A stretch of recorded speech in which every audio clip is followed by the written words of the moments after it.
રાજ્યના ડીજીપી દ્વારા છેલ્લા 30 વર્ષમાં ગંભીર ગુનાને અંજામ આપી ચૂકેલા આરોપીઓનું ચેકિંગ કરી રિપોર્ટ આપવા માટે સૂચના આપવામાં આવી હતી, જે અંતર્ગત અમદાવાદ ગ્રામ્ય પોલીસ દ્વારા ગ્રામ્ય વિસ્તારના 960 આરોપીઓનું ચેકિંગ કરવામાં આવ્યું હતું.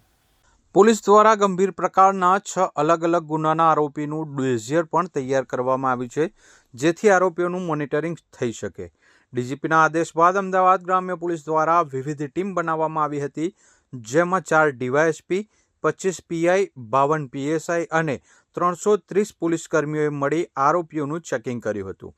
ગ્રામ્યમાં 1200થી વધુ ગંભીર ગુનાના આરોપીઓ હતા, જેમાંથી 960 આરોપીઓનું ચેકિંગ કરવામાં આવ્યું હતું. આરોપીઓના ઘરે જઈ વિગતવાર પૂછપરછ કરવામાં આવી હતી. આરોપીઓના ફોટોગ્રાફ્સ, વર્તમાન પ્રવૃત્તિ અને દસ્તાવેજોની તપાસ કરતા 7 પ્રોફાઇલ અપડેટ કરવામાં આવી છે.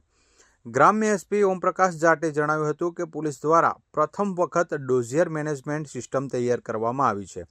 ડ્રાઈવનો મુખ્ય ઉદ્દેશ આરોપીઓ કોણ છે અને અત્યારે કઈ પ્રવૃત્તિ કરે છે તેનું ધ્યાન રાખવાનો છે. ચેકિંગ દરમિયાન કોઈ નવો ગુનો નોંધવામાં આવ્યો નથી. આ ઉપરાંત જૂના વાહનોની લેવેચ કરતા ગેરેજના માલિકોને પણ સંદેશો આપવામાં આવ્યો છે.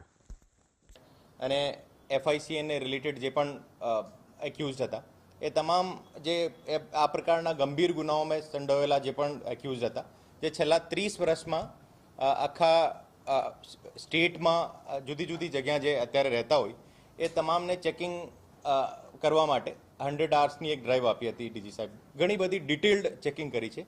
અને આ જિલ્લામાં ટોટલ લગભગ 1200 જેવા આ છે ગંભીર પ્રકારના ગુનાઓમાં